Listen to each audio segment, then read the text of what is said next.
Hello, everyone. Hello, everyone. Thank you. Welcome. Welcome, welcome, welcome. We demand probation reform now, virtual rally, which for the ACLU of Delaware. I'm sorry, I'm a little nervous. Please bear with me. But I just want to welcome everyone to this virtual rally. It's the first of its kind, and we just want to bring everyone in. So what I want to say right now is when I say probation, you say reform. Probation, reform, Reform. probation. Reform. And when do we want it? Now. Yes, that's what I'm talking about. Everyone, look, we have been working on probation reform for close to almost 4 years. I remember when I became a Smart Justice Ambassador during the time, that was one of our issue campaigns. And it all started by the ACLU putting out a report. You know what I'm saying? And then we got behind that and we did a lot of canvassing. We did a lot of reaching out to people. We started building a coalition around it as well. And I just want to say that it's been amazing, this journey. And then after that, during that time, I got to give a big shout out to our sponsor, Marie Pinckney, who is the sponsor of this bill. She is amazing. She is definitely a senator of her word. And I can tell you guys, I have learned a lot. Okay. And I don't want anyone to get discouraged.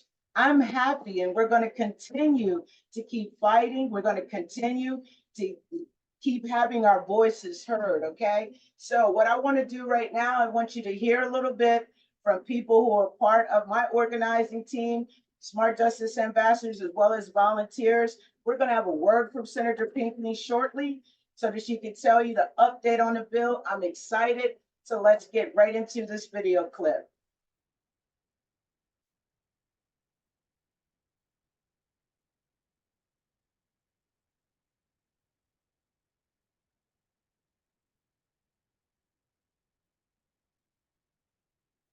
Was on probation when a pressure cooker exploded in my stepfather's face. He was rushed to Crozier Burn Center in Chester, Pennsylvania. Unfortunately, I could not help my family because probation prohibits me from leaving the state. He had third-degree burns to his face, left arm, and wrist. Second-degree burns to his neck, chest, and ears, with minor burns to both his eyes. Probation reform means tailoring conditions to meet individual circumstances so that every Delawarean can take care of their family. I support probation reform, Senate Bill 4. All right. So that was amazing. That was Ken Wan. He is a Smart Justice Ambassador. And to know him and to hear his story is amazing. So now we're getting ready to have a word from Senator Marie Pinckney. Thank you, Vonda. Hello, everyone. Good evening. Good evening. I have to start by saying thank you to the ACLU and the Smart Ambassador campaign members who have been staunch advocates for SB4 since even before its introduction. As you said, Vonda, this all started with the ACLU's probation reform report, which to me even was eye-opening 4 years ago now that we started talking about this issue together. And the ACLU has been on the right side of this from the very, very beginning. We have been working tirelessly to listen to the words of people who have been engaged in the probation system, their stories, their experiences, because no one can tell you more about what's going on than someone with a real life experience. And as a social worker, I know that those experiences need to be valued, uplifted, and be a part of the conversation when we're talking about legislative changes. And so again, I have to thank the ACLU for its engagement with SB4 from the very, very beginning, for helping come up with solutions when we were met with challenges and needed changes, and for helping stay in support of the legislation from the very beginning to what will be the end when we get it across the finish line.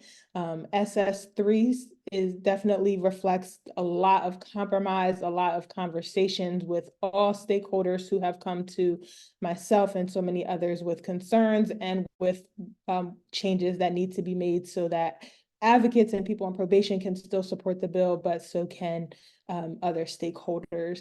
And those reflections and changes are in the bill, which is now focusing a lot more on strictly conditions of probation, making sure that the conditions that a person is faced with under their special conditions is reflective of that person's actual needs. And I'm excited about that after having multiple conversations with the Department of Corrections about those changes, who said that they'd be able to support the bill when it came to making those necessary changes. And so I'm looking forward to having their support on SS3. And additionally, because we know that there were so many other things that we wanted to tackle in SB4, but weren't able to get all the way across the finish line, we also have a task force coming that will continue to look at a lot of the issues that we took out of the bill in order to get it changed. And I know a lot of times when we talk about task force, that feels like defeat, but I want to assure you, I am not one to take defeat and roll with it. Our task force is our commitment that although we made compromises and changes to get this bill done, we know that there is still more to look at, there is still more to do, and we are committed to doing that. And so I am very excited to get SS3 for SB4 all the way across the finish line. And again, have to thank each and every person that is on the screen and off the screen for all of the engagement, support, and advocacy that you have done to get this bill across the finish line and to make sure that we are representing the voices of people on probation who are trusting us with helping make sure that they get the things that they need to be able to navigate the systems in Delaware. So thank you, ACLU, Smart Justice, NAACP, STAR, DCJ, Legal Women Voters, everyone for all of the involvement, engagement that you've done, for every door that you've knocked on, for every text message that you sent, for every senator and representative office that you sat in advocating for the bill. Let's get it done.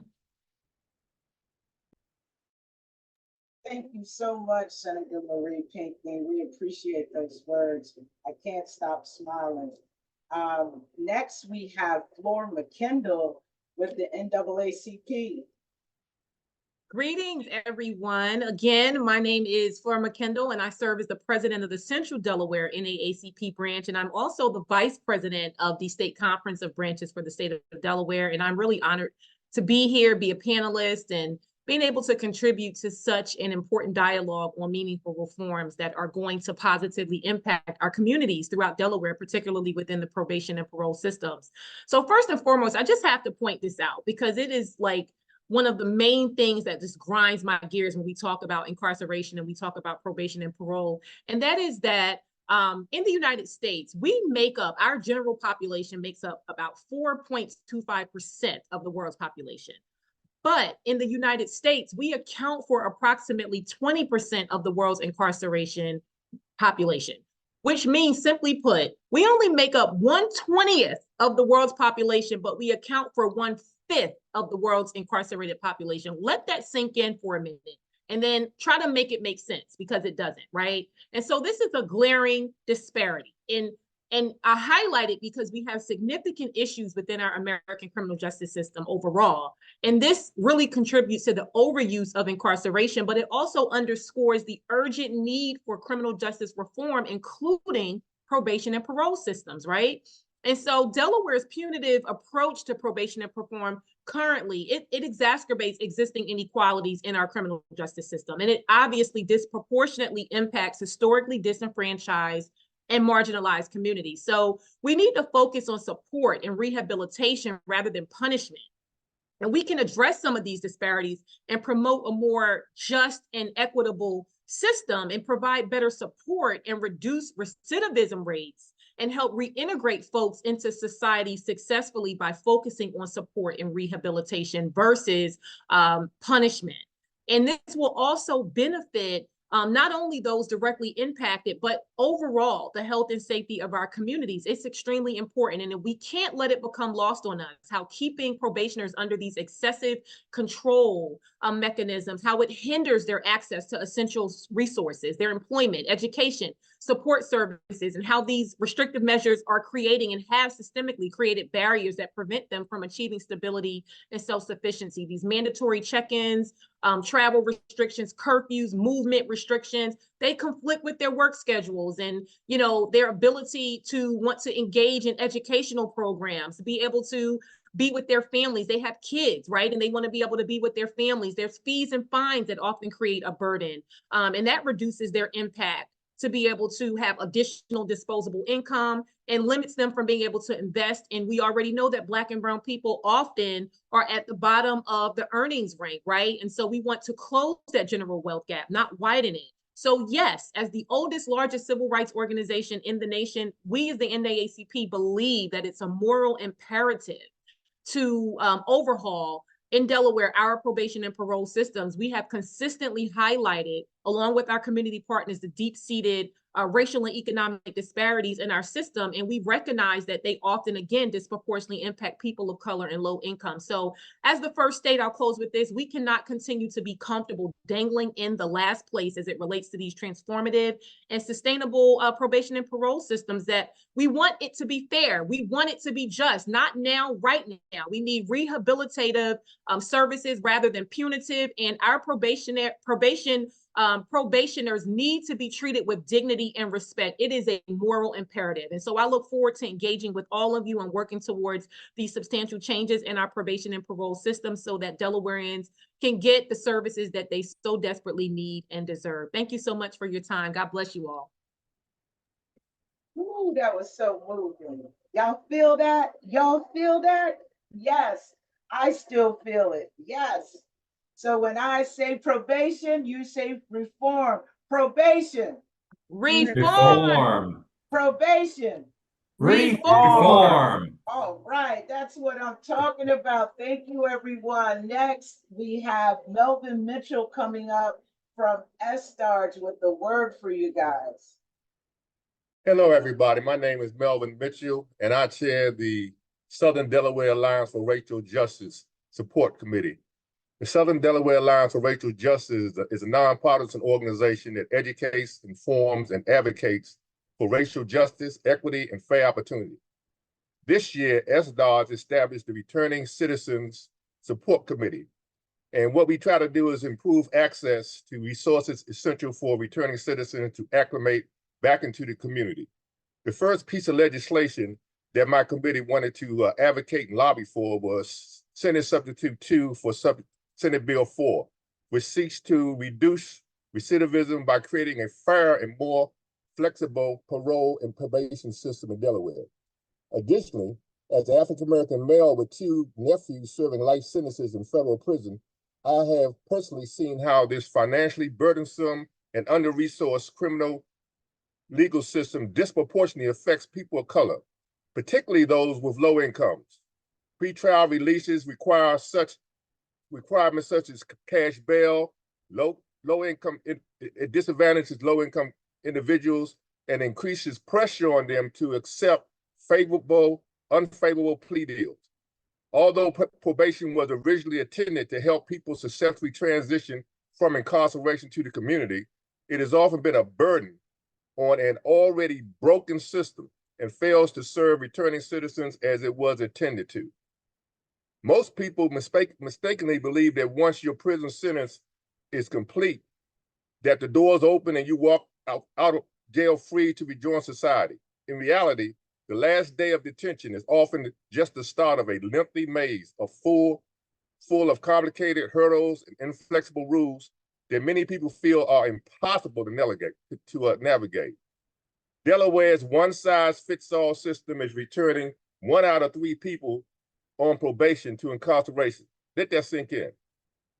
This one-size-fits-all system that has no flexibility in it is returning 1 out of 3 people on probation to incarceration. We want probation and reentry to be something that is useful, something that is beneficial, and something that helps people stay at home, and have a connection to the resources in the community that they need. Senate Substitute 2 for Senate Bill 4 will modernize a number of rules and conditions that the Bureau of Community Corrections currently enforces on more than 10,000 people, the vast majority who remain under state supervision after completing a court-ordered prison sentence. This legislation is a major step in eradicating racial injustice in Delaware. So let's get it done. I'm pumped. Been dealing with this for a long time, and it's time for Delaware to step up and get this done. Let's go. Thank you, Melvin. Thank you, Melvin. I'm feeling this energy tonight. I'm happy. I'm excited. Thank you so much, Melvin. And now we're getting ready to get into another video from one of our volunteers. Take it away.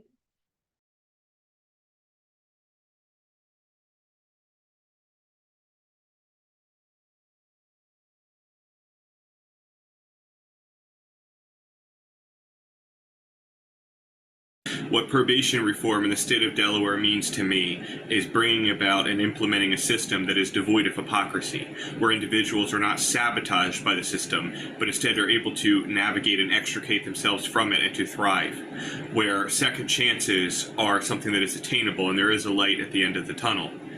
To embrace the American ideals, to be able to have a second chance, to reinvent yourself and go on with your life without carrying a stigma or a scarlet letter for the rest of your life. And where the probation system is not empowered or enabled to carry out cruel and unusual or excessive punishments as part of their routine policies and procedures. The way the probation system is now, it's not only overall cruel, but by and large ineffective, and that's not good for anyone.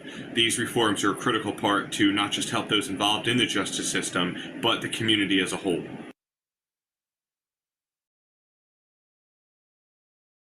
All right. Thank you. Thank you. Thank you. All right, probation reform now. That's what we want. We want it now. And yes, we got some more work to do, but good work to do. Right now, we're going to have a message from one of our coalition partners, Dave Beaver, with the Delaware Center for Justice. Good evening. Thanks to the ACLU for hosting this. Thanks to Senator Pinckney for her passionate advocacy for this. As Vonda said, I'm Dave Beaver, Executive Director of DCJ. And for those of you who only know me from Delaware, I started my career as a probation officer in York, Pennsylvania. From that perspective, and from my current perspective as head of DCJ, I demand probation reform now.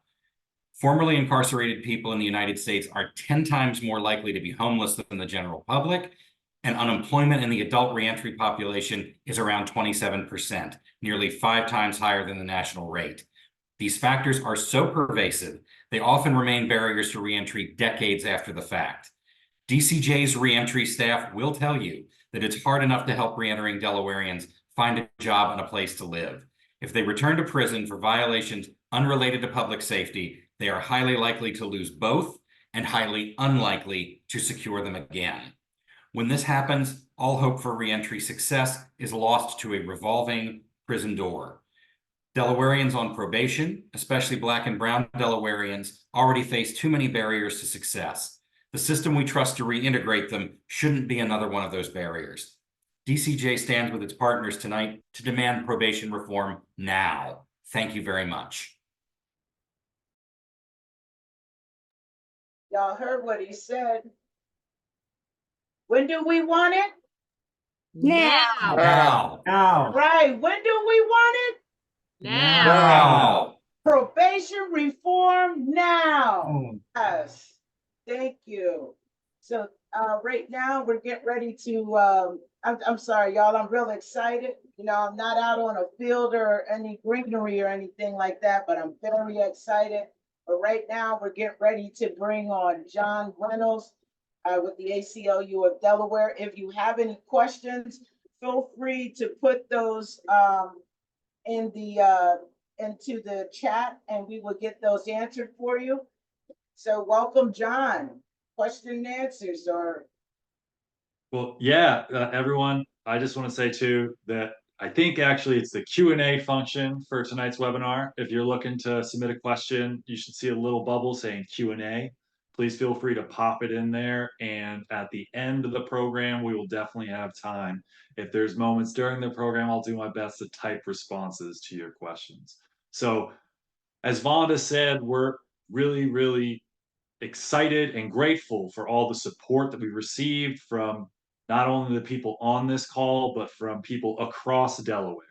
Vonda, sorry, I'm going to call you off mute. How many people filled out again this action form so far that asking for demanding probation reform now in Delaware? We're almost up to like 400, almost at 400. Yeah. So, and that's just over the course of this year. And that's again to remind people the things that we're asking for, the long-term goals for probation reform in Delaware is making sure that we tailor conditions to the specific needs and circumstances of the individuals on probation. We're not asking people to do the impossible or to do things that are unnecessary as they transition back into their families and their communities and successful reentry. The second thing is we're trying to make sure that people are not violated for conduct that is not willful. If they had no ability to comply, they should not be violated for the fact that they didn't have the ability to comply with that condition. And the third thing that we're fighting for in the long term is to make sure that incarceration is not imposed unnecessarily for technical violations. So this is the big picture that I want to highlight for everybody, that I can say we as the ACLU, and as Senator Pinckney said when she first came on this call, that we are all committing to engaging in this work until the work is done. And what we have right now in front of us is SS3, which is a very important piece of legislation that, as Senator Pinckney highlighted, is a result of engagement from the community, from the agencies, from other stakeholders, including folks who represent victims in Delaware. And so all of this is, we came to the realization at this exact moment, we can reach an agreement around how we want to tailor conditions to make sure people aren't saddled with conditions they can't comply with or that are unnecessary to help them as they re-enter, and hold them accountable, as is also an important part of this process. So that's what SS3 is doing at its core. And I want to call for everybody, and Vonda is going to tell you how later, to reach out to your elected officials to inform them that that this compromise is the first part of probation reform in Delaware. More parts are coming because more is needed, but this is a very significant step that we need everybody to come in and remind our elected officials that their job is to do what's right for Delaware, and what's right for Delaware is tailored conditions of probation that get people the resources they need, that is assigning supervision appropriately, and it also allows our probation officers to focus their resources and efforts on the people who need them most, which should allow better rates of successful completion of probation, and also help promote goals around public safety by making sure that those who need support and need supervision are getting it, while those who may not need that support are not unnecessarily being assigned it. So that's a core thing I want everybody to understand about where we are as well as where we're going. Because after SS3 is done, you'll also see there's another resolution in there. There's a task force coming, folks. I don't know how I don't generally love a task force, but I will say that this task force does provide us with a clear opportunity to make sure that the conversation continues, that Delaware remains committed to fixing the additional parts of our probation system outside of conditions that we still need to have more conversations around and introduce more change. So I'm going to be here until the questions stop coming at the end of the evening. So if you're still formulating your question, no worries. Take your time, pop it in the Q&A function. And if I can't answer it by typing, I will make sure to answer it by allowing folk by answering verbally at the end of the program. So I just want to say thank you to everybody on the call, both who are speaking tonight, for those who are tuning in, to the more than 400 people who have filled out the action form, and to the many, many more that I know will continue to advocate for this very necessary issue in Delaware throughout the rest of this session and beyond. Thank you, John, so much. All right. Yes, definitely got to snap the fingers on that. But when I say probation, you say reform. Probation, Reform. probation. Reform. And when do we want it? Now. Chill. That's what I'm talking about. Feel so good. You know, I feel so good. So right now, here I bring on one of my great friends that I met since I have been with the ACLU of Delaware, Chris Say from League of Women Voters. Hello, everyone, and thanks for including the League of Women Voters in with your coalition.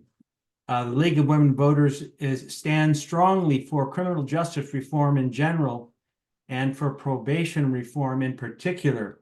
And I just want to share with you a couple of what we call position policy statements. And these are statements that come from very in-depth thought about what is happening and what needs to be done on a particular policy issue. And we use these as our guidelines for when bills should be supported or opposed. And so regarding probation, one of our policy positions regarding criminal justice reform is a focus on humane treatment and rehabilitation with the goal of promoting the successful reentry into communities of those who have been incarcerated. And these are national policy positions as well as from the League of Women Voters of Delaware.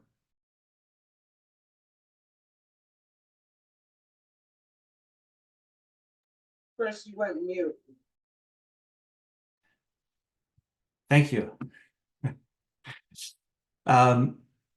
Reentry programs should be in place during and after incarceration to help individuals become successful members of their communities. So that includes collaborating with community-based organizations to facilitate reintegration for people released from prison, provide pre- and post-release programs inclusive of probation services to prepare as well as assess and address the needs of people returning to the community. And finally, this one will get you. Remove technical violations of parole as a reason to return an individual to prison. So the League of Women Voters is behind SB 4, and let's get it over the finish line. Thank you.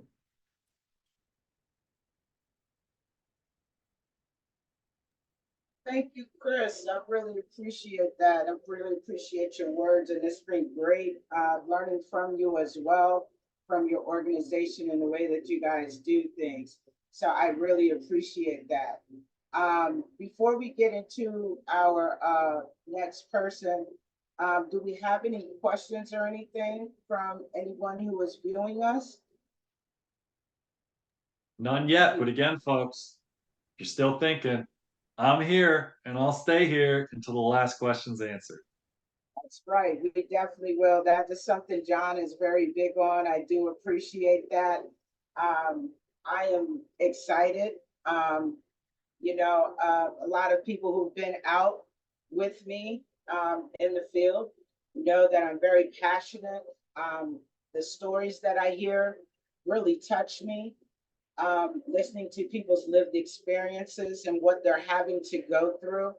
I think it's really bad when someone has to ride a bike to the bus stop and then catch two buses just to check in to probation. And if you're 5 minutes late, you're looking at possibly getting violated. I have spoken to some people who have been violated, and I just feel that that is not right to violate someone's probation because they have to catch a bike and two buses and maybe even walk a little bit to get to their probation officer when the bus could have been, running late.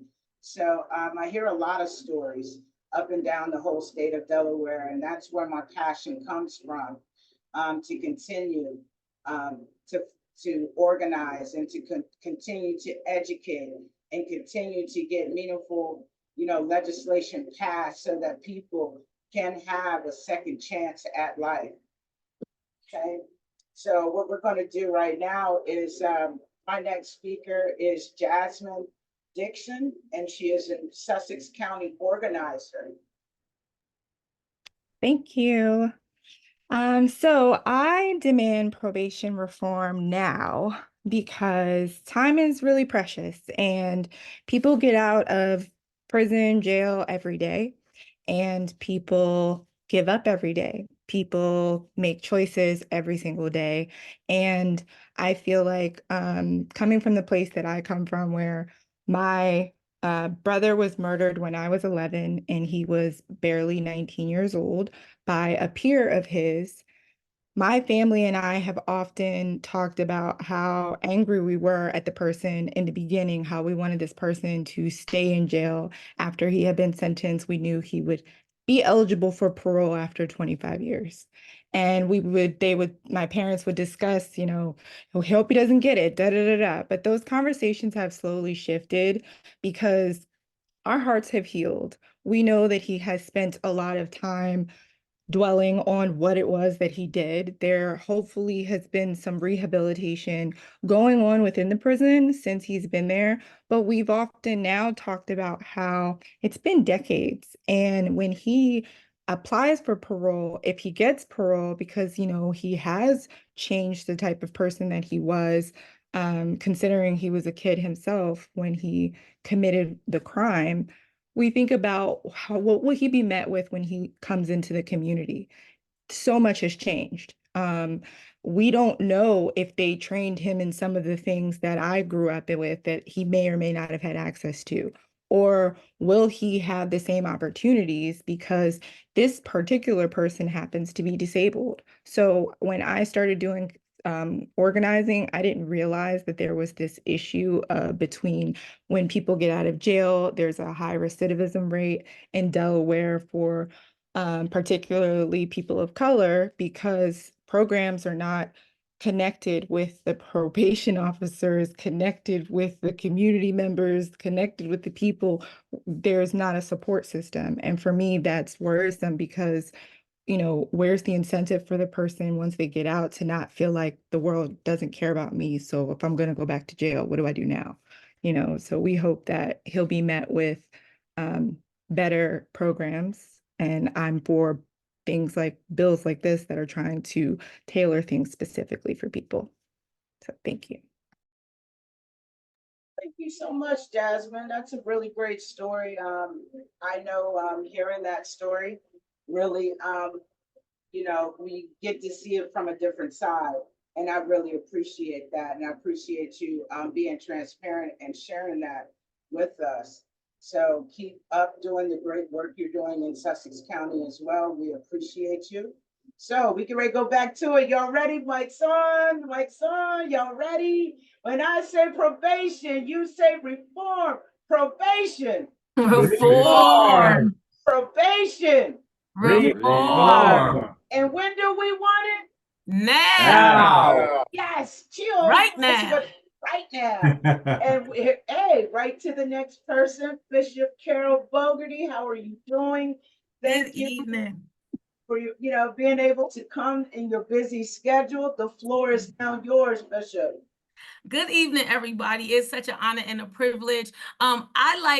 Unlike all of you, I don't have anything listed underneath my name because I consider myself a community partner, which means I'm pretty much everywhere. So I work at the hospital. I'm the director of pastoral care. I'm a local pastor. I sit in with different things that happen with our police.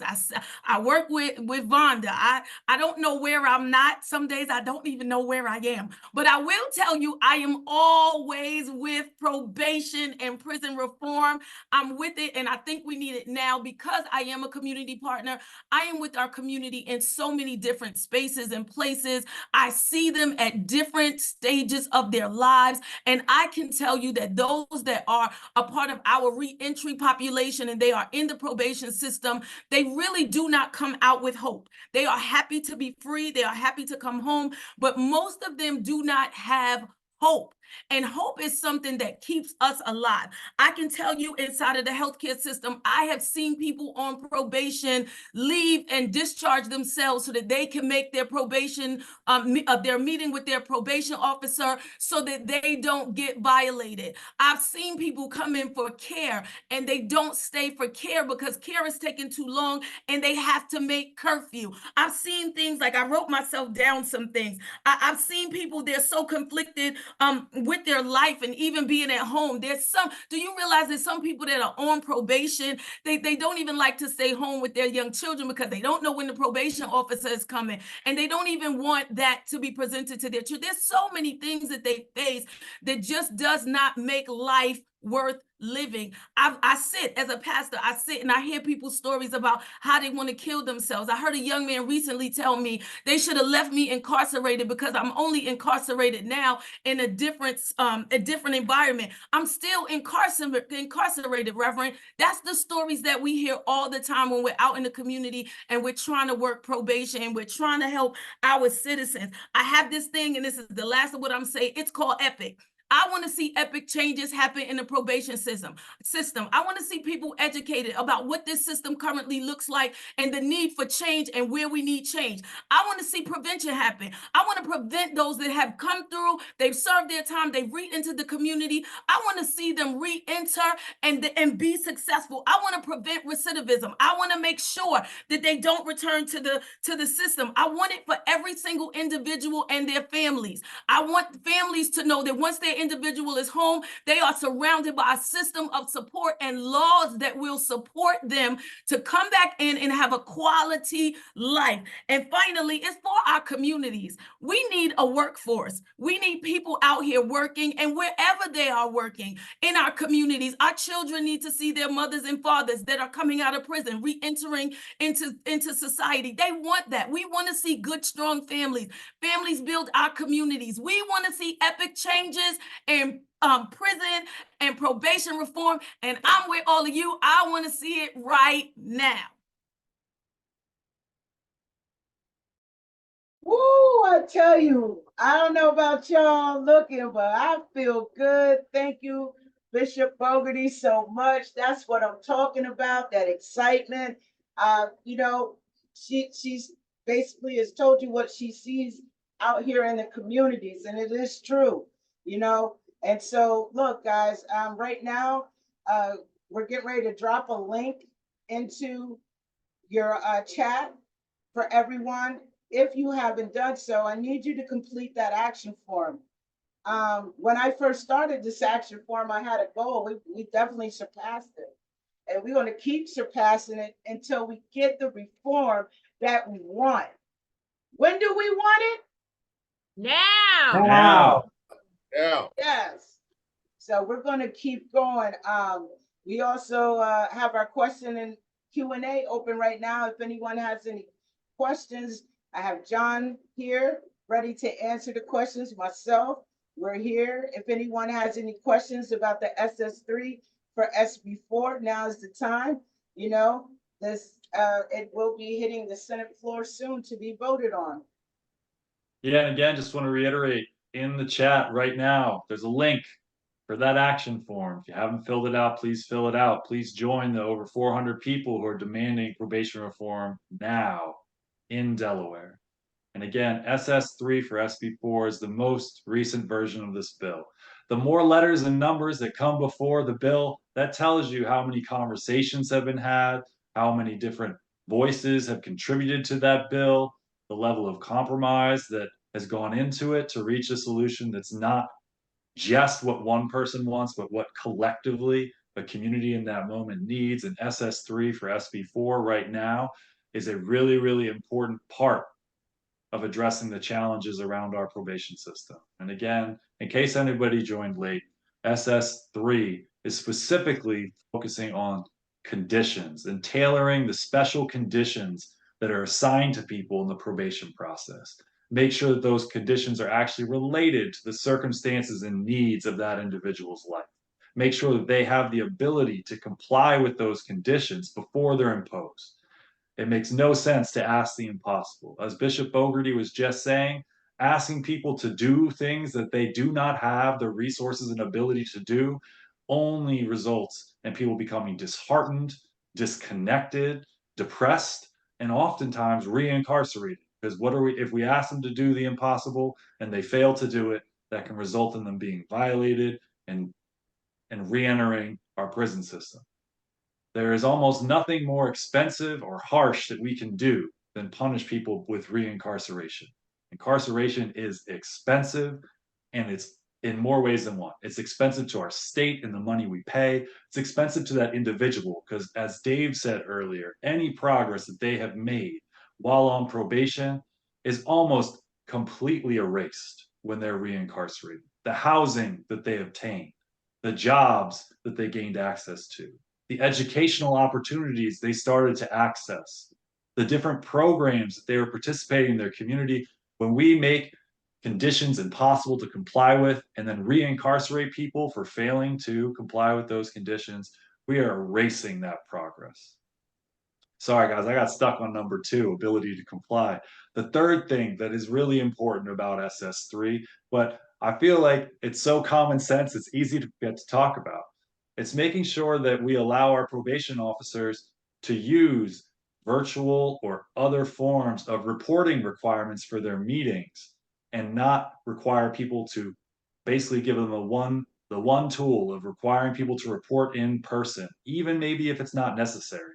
Even if requiring them to report in person is going to cause them to lose their job or have conflicts with complying with the programs they need to attend, or advance themselves through educational opportunities, or take care of their children, or as Bishop Bogarty said, take care of themselves and their own healthcare needs or the healthcare needs of others.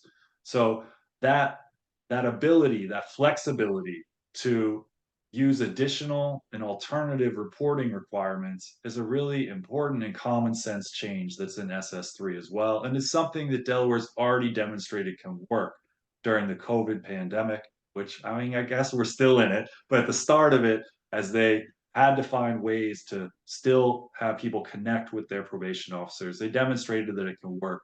And this law is now taking that emergency solution and making it a legislative one to make sure that we have the ability to do it moving forwards. So again, SS3 is all about making sure these conditions are tailored and that people can actually comply with conditions before we impose them. And as Vonda was saying, as Senator Pinckney was saying, as I was saying, and I'm going to keep saying, our work doesn't stop this June 30th. This is a really, really important piece, and it needs your support. And I think it deserves your support. But more work's still going to need to be done. More conversations are going to need to be had. As Senator Pinckney said, there's going to be a task force. For all of you who are interested and care about this issue, please stay in touch with us.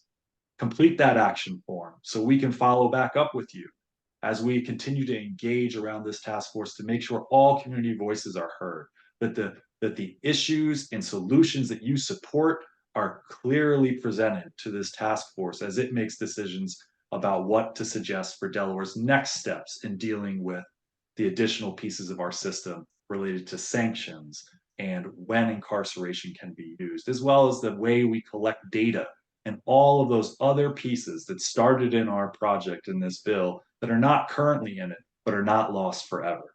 They're merely a slightly longer timeline for us to achieve those goals. So as folks know, I have a law degree, which also equates to meaning you can probably talk forever, which is dangerous when you're in a room by yourself on Zoom and just people are only on little boxes on your screen. So I don't see any questions right now. So I'm going to pass it back to Vonda. But if anybody has questions after this event, I'll quickly put my email in the chat and you can follow up with me. And I'm happy to invite you to those opportunities. We're going to be talking about the bill or answer your questions by email. Thank you, John. So I need for everyone, we have dropped, thank you, Kazira. Kazira has dropped the link for you to complete the action form. Let's go ahead and do that now while we're all on here together and live. And I'm also going to drop, John, can you, drop my email too. I'm also going to drop my email as well. I just want to tell some of the people who may be on that what we have to keep in mind that this is a path forward. There's not too many issue campaigns I have worked on where they just happen overnight or they just happen in a year. This is a path forward, and we're going to come back and get the rest that's for us. I'm still hungry. I don't know about any of you, but I want for you to continue to exert that energy and that passion, those that have it like me, and we're going to continue to drive it more forward so that we can get the other things that we need for probation reform.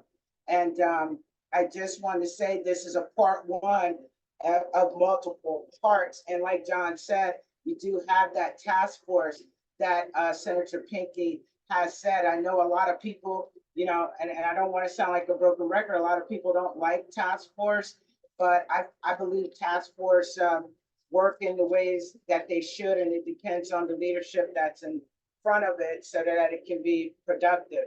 It's got to be productive. That's just my thing. So I'm excited. I don't know about y'all, but look, I got another one. So we're going to say, after I say break the cycle, right?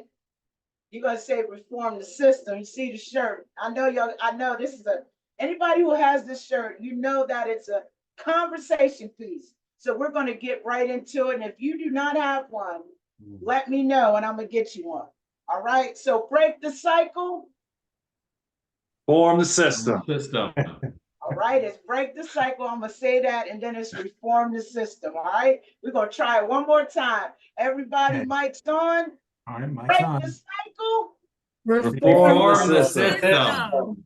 That's what I'm talking about. I mean, you know, this is I had this shirt on. I think we were in Maryland, and somebody's like, "I like your shirt. What does it mean?" And it was great to have a conversation with someone, and come to find out they were on probation themselves in the state of Maryland. So sometimes I think that gentleman just needed someone to talk to and just let off some of his frustrations. I did give him the information to reach the ACLU in Maryland. So look, does anyone have any questions? If not, looking in the Q&As right quick. I don't see it. No questions, Vonda. We were so good. Nobody had any questions. But if they did, there is have a the question. What does it mean that the task force bill has been laid on the table? Yeah, that's something that I know one of our panelists just asked. So the task force bill, the resolution, they don't go through super nerdy answer, folks. I'm sorry. Resolutions don't go through committees. They just go straight to full chambers for votes. So I believe that's actually just how the Legis system lists it. I know it's been introduced and it's going to be going on a Senate floor agenda later this month.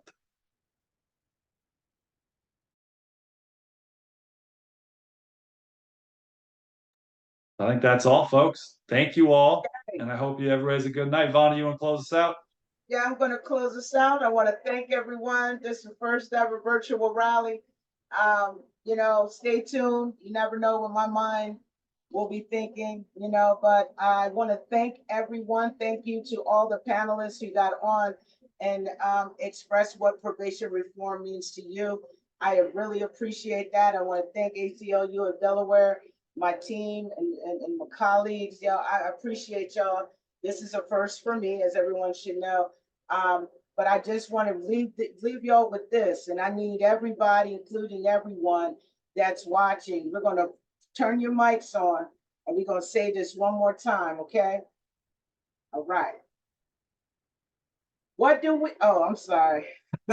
When I say probation, you say reform. Probation. Reform. Probation. Reform. And when do we want it? Now. Thank you all for tuning in. I appreciate you.